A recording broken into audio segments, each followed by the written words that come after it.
Ariel, qué gusto saludarte, qué bueno que has llegado tú, porque fíjate que hoy estoy lentísima, hoy estoy así de salud un poco complicada, pero has llegado tú que tienes una capacidad de comunicación tremenda, así que bienvenido, te cedo el micrófono, es todo tuyo. Muchas gracias, el gusto es mío de poder estar aquí. Qué pena que sea en esta circunstancia, ¿no? Y que tengamos que hablar de esto en lugar de hablar de tus sueños profesionales, en lugar de hablar de que eres un estudiante de medicina de 21 años que tiene en su corazón el deseo de ser doctor y un deseo que se ha visto truncado. Cuéntanos qué pasó, por qué decides salir a la calle tú el 11 de julio de 2021 y qué sucede después de esto. Bueno, yo creo que lo que pasó es algo que todos estamos un poco al tanto, ¿no? La situación de Cuba se viene documentando desde hace rato, pero últimamente hay un fervor en las redes, hay unos deseos de las personas de enseñar cuál es la realidad de lo que está pasando y gracias a esto surge el SOS Cuba, ¿no? Que es la campaña en la que yo participo antes de ir al 11 de julio.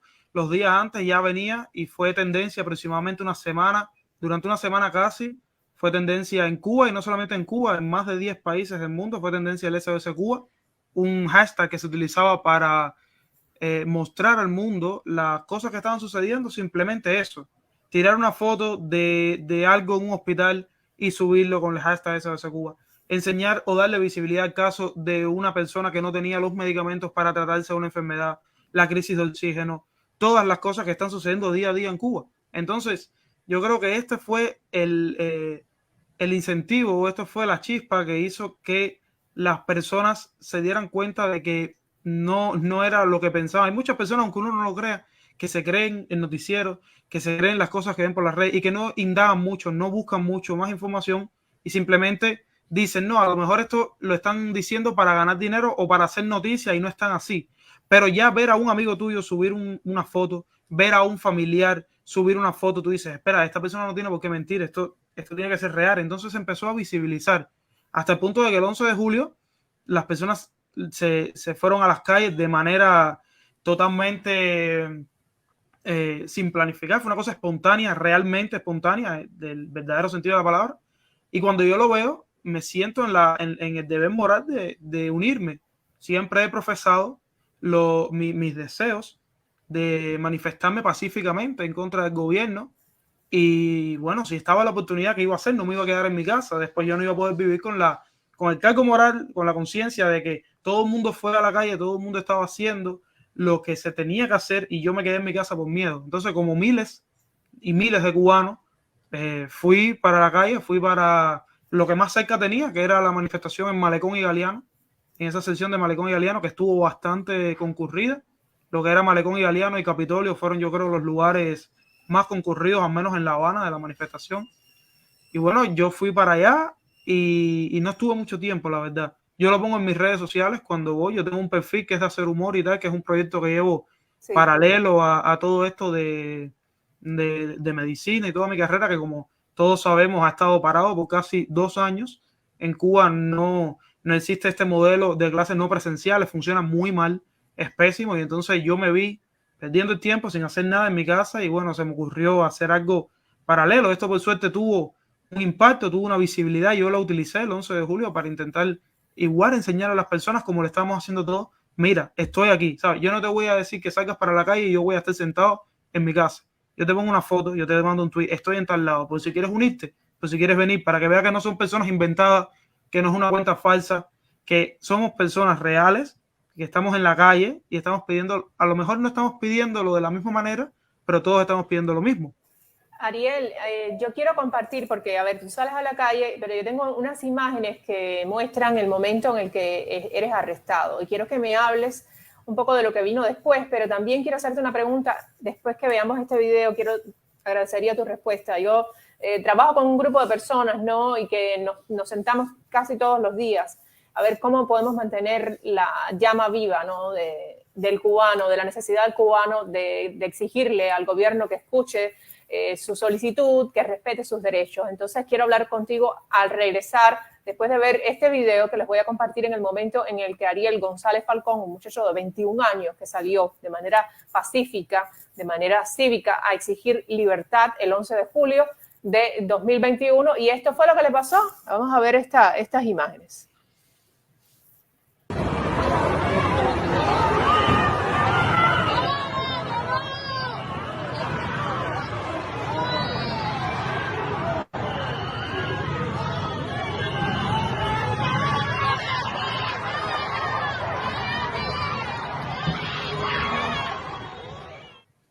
Terrible, ¿no? Un momento que me imagino que te hayas sentido tú como, a ver, no asombrado porque tenemos claro que se vive en una dictadura y que pueden pasar cosas como esta, pero cuéntame qué sentiste tú en ese momento y qué vino después de este arresto. ¿Sabes? Sucede que aunque uno vaya a estos lugares, aunque sea por primera vez, porque bueno, nunca había tenido la oportunidad, nunca había sucedido algo así mientras yo estaba vivo. La última fue en el 94, yo no estaba vivo, simplemente escuchaba los cuentos. Y estar ahí se sentía muy liberador. Era una sensación que uno no está acostumbrado a tener dentro de Cuba. Era simplemente algo tan sencillo como poder expresarte en un espacio público sin miedo y ver el apoyo de las personas. Porque a lo mejor un día tú puedes explotar en algún lugar y decir las cosas que tú sientes, pero siempre sientes como que la gente no te respalda, aunque sí lo haga, no lo muestra por miedo, pero ese día ver cómo todos estábamos unidos, te hacía sentir muy, muy fortalecido. Pero ¿sabes qué sucede? Que uno nunca se imagina que estas cosas les puedan suceder a uno, ¿sabes? Uno la ve, tú ves a diario, todos los meses, videos de personas siendo detenidas, de personas siendo golpeadas, de personas siendo privadas de la libertad, personas presas simplemente por manifestarse. Hace poco había sucedido, no sé si recuerdas, ahí mismo, muy cerca de donde yo estuve detenido, en Federvalle, en estas personas que estuvieron en Obispo, sí, y que los cogieron presos simplemente por estar ahí exigiendo sus derechos. sí. Ese video a mí me llegó muchísimo. Yo creo que eso fue uno de los incentivos que a mí me hizo salir a la calle. Ver que esas personas seguían presos, porque el 11 de julio esas personas todavía estaban presas. Y entonces, pues yo estaba allí y pensaba que todo iba a terminar bien. Uno es ingenuo, y más con 21 años, uno piensa que es tan sencillo como vamos para la calle, ahora sí nos unimos y al fin vamos a lograr lo que queremos, al fin vamos a lograr salir de ese gobierno. Y de pronto que se te caiga eso, que ves cómo te agreden, te ahorcan, te meten en una patrulla, te ofenden, te maltratan y te llevan preso. De pronto uno no se lo cree, ¿sabes? Entras como un shock, empiezas a negarlo, empiezas a decir, bueno, esto va a ser 1 hora, esto van a ser 3 horas, aquí seguro me sueltan para mi casa, no va a pasar nada, seguro me están llevando para la estación que está más cercana a mi casa. Uno empieza a negociar con uno mismo en qué está pasando, porque no te puedes creer que te está sucediendo lo mismo que tú ves que le suceden a esos muchachos que llevan meses presos, años presos, personas que pierden una parte de su vida muy importante por hacer lo que tú hiciste. Entonces, claro, tú lo ves desde afuera y es lógico pensar que te va a pasar lo mismo si haces lo mismo, pero nunca es igual cuando lo vive uno, ¿sabes? Uno piensa que a uno no le va a pasar. Tú dices, mira, yo estoy aquí en la calle, yo me voy a manifestar, ahora sí estamos todos juntos, y que de pronto suceda eso es realmente devastador. Desestabilizador. Y también pensar, ¿no? Esta gente están haciendo lo mismo que nos contaban en las clases de historia, que ellos luchaban contra una dictadura que desaparecía a la gente, que las torturaba, y entonces ahora de repente ellos están haciendo lo mismo por lo que supuestamente ellos lucharon para. Mira, te pongo un ejemplo. Ajá. Cuando yo estaba, esto fue posterior ya a mí ya había salido de la cárcel, ya me estaban citando simplemente un día en una estación, porque bueno, a mí luego empieza un acoso y un asedio por parte de la policía y de la seguridad del Estado.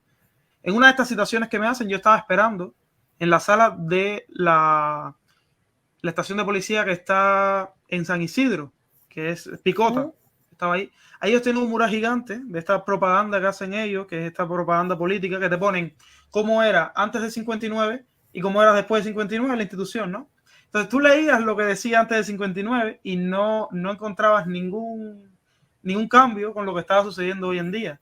Te ponían ejemplos como que iban a la casa a buscar a la gente y se las llevaban, las arrestaban, se las llevaban.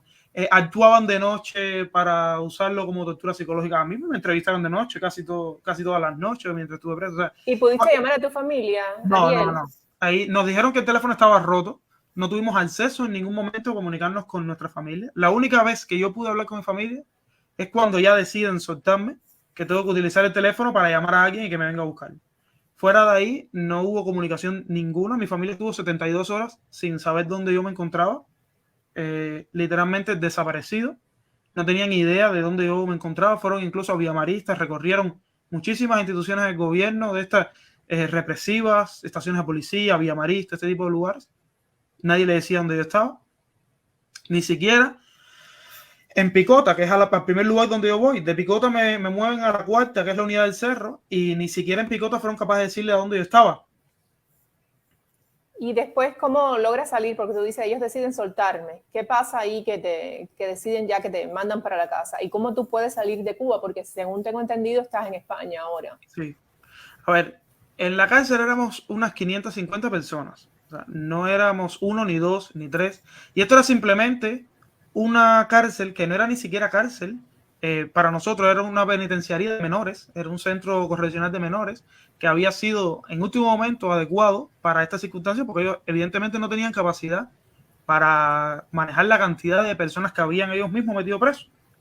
Entonces, estando ahí, éramos 500 y tantas personas. Te podrás imaginar el desastre porque el gobierno, para lo único que funciona bien es para reprimir a la gente, pero se les fue de las manos esto y allá adentro ni funcionaban bien, se perdían los expedientes.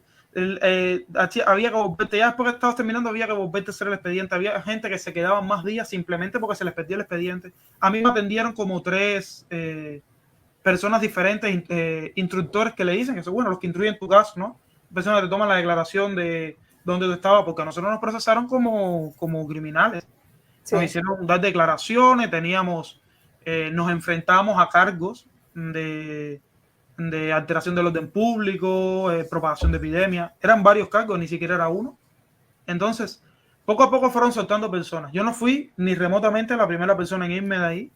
De hecho, yo me voy en el 6º día y ya en el 3er día, en la noche del 3er día, más de la mitad de las personas las liberan.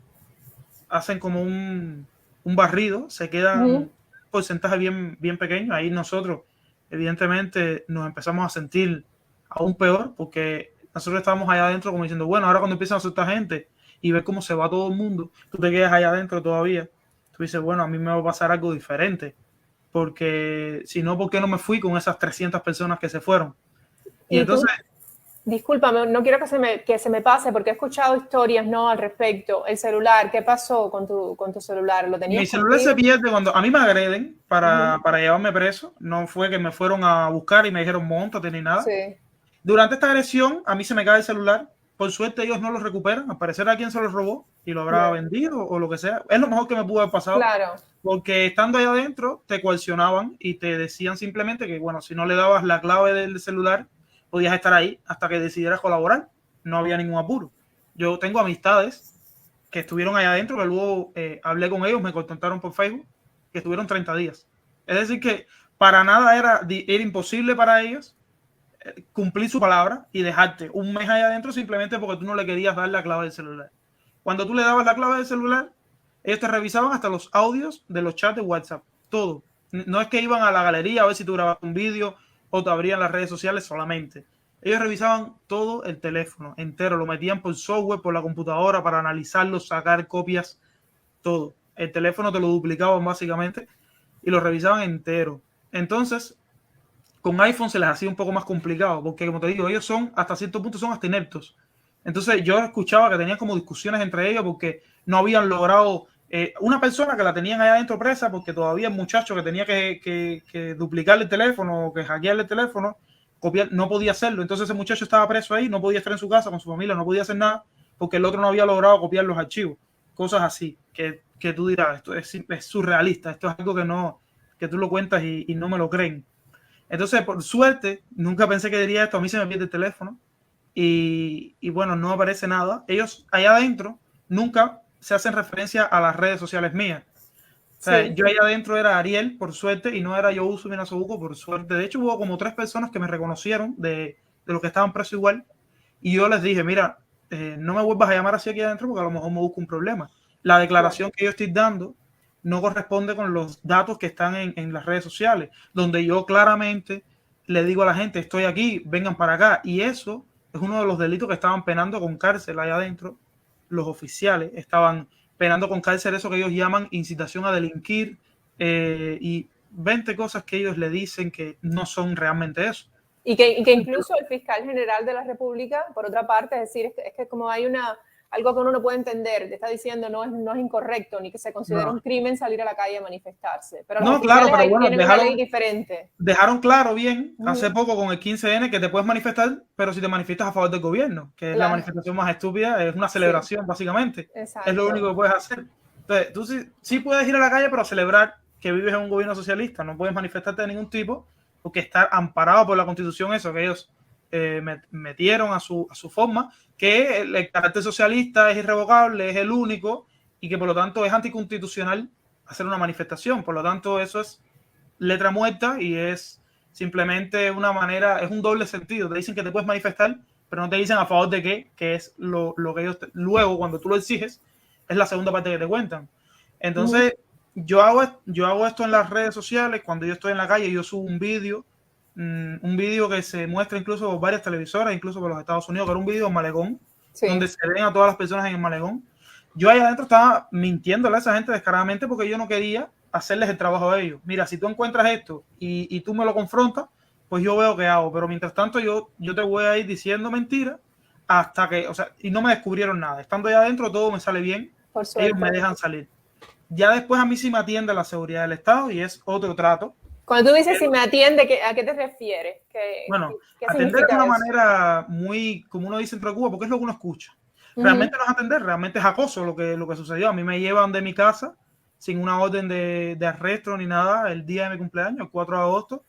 Vienen a buscarme a mi casa 3 oficiales de búsqueda y captura y me llevan en una patrulla hasta la estación de Zanja por estar de nuevo en la campaña del SOS Cuba. Una vez que había sucedido todo esto, que se había calmado, el 4 de agosto empieza a coger auge de nuevo la campaña y yo digo, mira, yo no iba incentivando la campaña. Yo veía que ya estaba sucediendo algo y decía, bueno, ahora tengo que ayudar, ¿sabes? Ya había pasado lo del 11 de julio, mi familia me había pedido por favor que estuviera inactivo, que no me buscara más problemas. Ya yo tenía planeado esto de irme con mi esposa es ciudadana española y bueno, por ahí yo me podía ir fácilmente. Yo había estado antes en España y mi familia simplemente me dijo, mira, vete y luego puedes hablar lo que tú quieras, pero no nos hagas pasar de nuevo por esto, que te desaparezcas, que vuelvas a estar preso. Y entonces yo les hice caso hasta cierto punto. Me porté mal el día de mi cumpleaños, el 4 de agosto, empecé a subir el SOS Cuba. Ese día yo no tenía conexión, a mí me habían quitado los datos móviles, me habían quitado la cobertura, todo. Mi móvil no tenía acceso ninguno a los servicios de telefonía de Telsa. Y entonces yo lo que hago es que me conecto desde el móvil de mi esposa, hago un punto Wi-Fi, me conecto en mi móvil y ahí empiezo de nuevo a tuitear el hashtag SOS Cuba y a darle visibilidad a este tema. Y me vuelven a buscar, me llevan, básicamente me secuestran de mi casa porque no me enseñan una orden, me dicen que los tengo que acompañar, me montan en una patrulla y me llevan para la estación de Zanja, que es la más cerca de mi casa, y allá adentro estoy varias horas hasta que me interroga un oficial que no se identifica muy bien, yo creo que es o de la contrainteligencia o de la seguridad del Estado, es de uno de los dos que yo no los logro definir muy bien, pero bueno, son diferentes. Esa persona que se hace llamar Alejandro y por otro lado el decano de mi facultad. Oh, mira. Esas son las dos personas que a mí me interrogan en un cuarto allá en la estación de Zanja, que queda bien cerca de mi casa.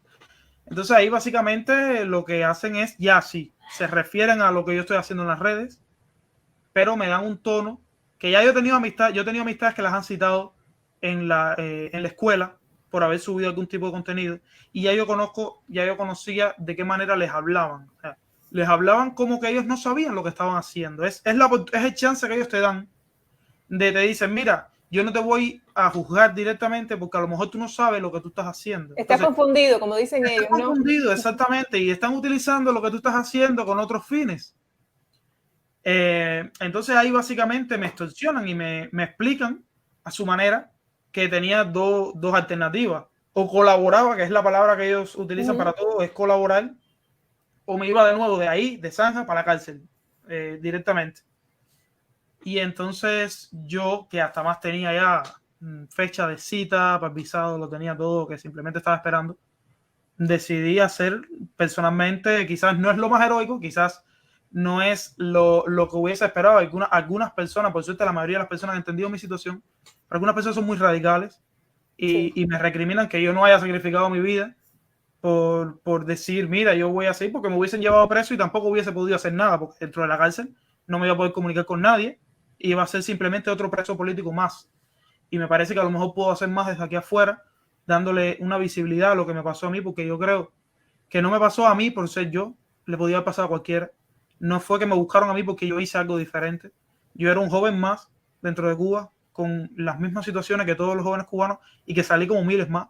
Me cogieron a mí y no cogieron a otros porque ellos no tuvieron la capacidad de cogerlos a todos. Sí. Pero si hubiesen tenido la capacidad, lo hubiesen hecho. Es decir, ¿tú crees que eso se pudiera repetir el 15N? Es decir, que en noviembre 15, cuando la gente salga a la calle, porque también, y ahora más que tú estás viviendo en Europa, tienes un poco, obviamente, una visión, digamos, desde allá, ¿no? Del rechazo que cada vez se está haciendo mayor a la dictadura cubana, precisamente por toda la represión que antes ellos ocultaban, pero ahora con esto del 11J, pues y ahora incluso, no sé si leíste, estaba leyendo justo ahora, el Pollo Carvajal, que está hablando de todo, ya metió a Cuba en el litigio con Podemos. Entonces ya de pronto se están destapando a todos los niveles, como Cuba financia partidos políticos en otros países. O sea, todo está cayendo junto. Es una conveniencia tremenda.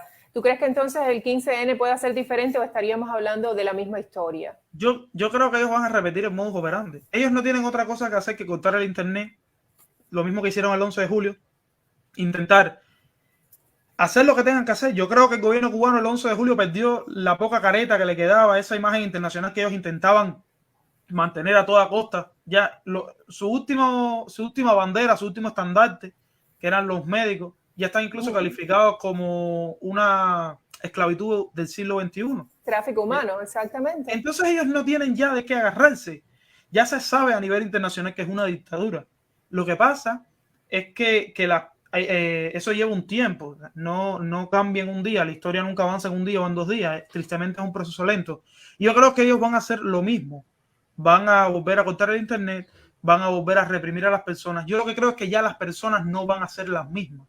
Ellos pueden ser los mismos, pero ya nosotros, muchos hemos salido, muchos salieron y vieron cuáles fueron los errores que se cometieron y ya no tienen la misma ineptitud a la hora de salir. Lo mismo que me pasó a mí, que pensé que no me iba a salir, que no me iba a pasar nada. ¿Entiendes? Si yo a lo mejor estuviera en Cuba y me decidiera salir el 11 de julio, tomo mis medidas de precaución, salgo, me cubro la cara, busco alternativas para que no sea tan fácil como les resultó el 11 de julio, porque nosotros no teníamos idea. Era la primera vez, por lo menos, que mi generación... Fue espontáneo, totalmente, aunque se esperaba, pero fue espontáneo. Yo te preguntaba, yo trabajo, te reitero, con personas en las que me reúno todas las semanas para ver qué más podemos hacer, ¿no? Porque toda la intención es apoyar al cubano a seguirle generando ese poder ciudadano, ese empoderamiento ciudadano de decir, caramba, esto que me están haciendo no es correcto y a mí no veo la razón por la que yo me tengo que aguantar que estén pisoteando mis derechos. Entonces, ¿sabes qué pasa? Que está surgiendo en Cuba ahora la sociedad civil. Esa sociedad civil que habían matado, que habían flagelado y que habían desintegrado durante 62 años, está resurgiendo y no es algo que uno pueda esperar de un día para otro. Pero de pronto hay muchas personas que se ven en la necesidad de apoyar a otras personas que están pasando, porque así surgió el SOS Cuba. Yo por suerte nunca tuve ninguno familiar en esa situación, pero yo me uní a ayudar a las personas que sí lo tenían. Entonces, como yo, hubo miles de personas y esta sociedad civil yo creo que va a ser al fin y al cabo lo que va a superar a la represión del gobierno cubano. Pues te agradezco mucho y agradezco tu valentía y qué bueno, Ariel, que a pesar de que decidiste, y no te lo critico en lo absoluto, porque tú respondes a intereses personales, a intereses también de tu familia, pero aún así dices, mira, voy a seguir mi activismo fuera de Cuba y voy a seguir alzando la voz por los cubanos. Así que agradezco tu valentía y tu constancia, ¿no? De querer seguir derrocando esa dictadura que te hizo abandonar, obviamente, tus sueños. ¿Qué más viene? Es decir, ¿qué otros planes tienes? ¿Continuar con tus estudios de medicina? ¿Qué futuro pudieras tener tú en España? Bueno, ahora mismo estoy intentando sacar los papeles de mis años, los años que hice de medicina, que fueron casi 4, no pude culminar el 4º año, faltaron 2 meses. Ver qué puedo hacer con eso acá. Y estoy llevando el tema de las redes sociales, lo quiero llevar a un plano profesional. Yo descubrí que me gustaba hacer humor, es lo que intento hacer en mis perfiles. Y estoy intentando darle un enfoque más profesional ahora que tengo la posibilidad, que el internet no es un problema, para poder intentar en algún futuro, a lo mejor, si no es vivir de ellos, por lo menos poder mantenerlo junto con mi carrera, poder hacer las dos cosas a la vez. No me gustaría abandonar ningún proyecto. Y pues estoy trabajando en eso. Y también estoy escribiendo ahora una especie de diario sobre cada día. Yo lo empecé a escribir en Cuba, cuando yo decido no hablar más en las redes sociales por este problema que tuve con la seguridad del Estado. Mi esposa me dice, mira, yo sé que tú estás acostumbrado a contar todo lo que te pasa de manera cómica y de manera graciosa a través de Twitter y a través de tus redes sociales. Coge una libreta y empieza a escribir todo lo que se te ocurre que no puedes contar. Y así nace la idea esta de hacer un diario donde yo iba contando día a día. Si este día me detenía la seguridad del Estado, contaba todo lo que pasaba, daba mi punto de vista, y así día a día, al 11 de julio, todos los días, y estoy tratando de hacerlo una especie de diario para poderlo compartir con las personas y que conozcan cómo se vive en primera persona una detención, un arresto por parte del gobierno, un asedio por parte de la seguridad del Estado. Cosas que a lo mejor para el cubano no son muy comunes porque tú sabes que sucede, pero a lo mejor no sabes cómo suceden. Yo creo que una de las maneras de perderle miedo a algo, porque uno a veces le tiene miedo a lo desconocido y lo mejor es conocerlo para saber a qué te estás enfrentando. ¿Cómo pueden estar conectados aquellas personas que quieran hacerlo contigo a través de tus redes sociales?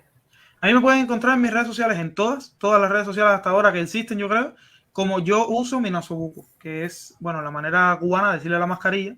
Como yo uso mi nasobuco en Twitter, Instagram, Facebook, TikTok, YouTube, todo, en todos los lugares. Y nada, yo quería, antes de cerrar, decir unas últimas palabras, que es algo que me parece el mayor mensaje que yo le puedo transmitir a las personas desde mi experiencia. A lo largo de estos pocos meses que he tenido que confrontar con muchas personas que son de la oposición, pero que sin embargo me discriminan o me recriminan por haber tomado las acciones que yo hice, por haber hecho lo que yo hice. Y lo más curioso es que son personas que muchas veces no viven dentro de Cuba. Son cubanos que son muy resentidos, pero que viven en el exilio y que quieren que uno haga lo que él no pudo hacer en su momento. Entonces yo simplemente voy a decirles unas palabras, y es que me parece que para lograr la unidad esa que queremos, tenemos que dejar de discriminar al que no piensa igual que tú y quiere lo mismo que tú. Si tú eres capaz de darlo todo y lo puedes hacer, pues te vamos a aplaudir, pero no le pidas al que está al lado tuyo que solamente pudo dar un poquito. Si ese poquito ayuda, apláudeselo y no le exijas que dé más, porque lo que pasa es que las personas no quieren, porque entonces se convierte en una batalla o de todo o nada. O estás dispuesto a sacrificar toda tu vida, poca gente está dispuesto a hacerlo, o me quedo callado. Y eso es lo que tenemos que romper y tenemos que crear el matiz de grises, donde las personas digan, bueno, yo voy a aportar un poquitico. No puedo llegar hasta acá porque no puedo, pero voy a aportar este poquitico. Y de esa manera a lo mejor se unen muchas más personas a esta convocatoria del 15N. Yo, por ejemplo, les estaba diciendo que no tiene que salir todo el mundo a marchar. Una iniciativa, si quieres participar en el 15N y no quieres participar a la vez en el 15N, es hacer un silencio, un mutis en las redes sociales. Y eso sobre todo es un llamado que le hago a los influencers que están dentro de Cuba, que no quieren sufrir de primera mano la represión. También. Ese día tú no subes nada a las redes sociales y lo que vas a hacer es, con ese vacío que tú vas a crear, se va a amplificar la noticia de todo lo que está sucediendo el 15N, porque el que entra en las redes sociales no va a ver, por ejemplo, un anuncio de una recarga del exterior o no va a ver un video cómico. Ese día va a ser solamente de lo que está sucediendo en las calles. Y entonces tú, sin tener que hacerte eco, simplemente no haciendo nada, estás ayudando muchísimo. Bueno, es una manera, ¿no? Es decir, hay miles de maneras. Yo siempre llamo más a la acción. Esa es una manera de también, obviamente, protestar, ¿no? Haciendo silencio. Es que, exactamente, como hay muchas personas llamando a la acción, yo quiero buscarle una alternativa a las personas que no quieren salir a la acción. O que no pueden, sencillamente. No pueden, para que también puedan hacer algo de su punto, de su lugar. Pues muchísimas gracias, Ariel, y gracias por reitero, tu valentía, y obviamente que tenemos que convivir con aquellos que son demasiado radicales, que a veces rayan en la incomprensión y repiten los mismos vicios que nosotros condenamos, ¿no? Y que ellos mismos condenan, que son esos vicios de intransigencia dictatorial. Pero bueno, son parte también del equilibrio y uno tiene que sacar sus propias conclusiones y decir cuál es el camino que toma. Existen en la sociedad, existen en Cuba, en cualquier parte del mundo, existen personas así que son intransigentes y radicales. A veces lo somos, ¿no? A veces cometemos Sí, ese a veces error. nos pecamos de ello. Incluso hay una, durante todo este tiempo yo leí una frase genial que decía, ten cuidado a la hora de escoger tus enemigos porque puedes terminar siendo como ellos. Y Sí, muchas personas que son tan radicales en contra del gobierno terminan siendo tan radicales que terminan siendo el extremo opuesto y discriminan igual a ese que está en medio, que casi siempre es el que vive dentro de Cuba. Y es al sí. fin y al cabo el que va a lograr que se caiga ese gobierno. Va a ser el que vive dentro de Cuba, porque es el que se va a levantar, el que va a poner en jaque. Los gobiernos no lo van a hacer esos cubanos que viven adentro. Entonces hay que apoyarlos. Claro que sí. Ha sido un gusto conversar contigo, Igualmente. conocerte y qué pena que sean estas circunstancias, ¿no? Ojalá que mañana, dentro de unos días, pues podamos hablar de tu regreso a la isla de Cuba, continuar con tus sueños profesionales y no tengas que hacerlo, como han hecho miles de cubanos que se ven obligados a escapar de una dictadura. Yo no critico a nadie. Como me decía Luis Manuel Otero Alcántara hace, no sé, un año atrás, un año y medio atrás que lo entrevisté, somos seres humanos finitos, ¿no? Con necesidades y obviamente que eso es totalmente respetable. Además, aquellos que nos hemos marchado en un momento determinado de la isla, tampoco tenemos derecho a criticar a los que lo hacen ahora. Gracias, Ariel. Un gusto, Maite. Un abrazo para ti y también para todos los que están a esta hora conectados. Gracias por acompañarnos y también, por supuesto, por compartir esta directa que realizo todos los lunes a las 4:30 a través de Cubanet.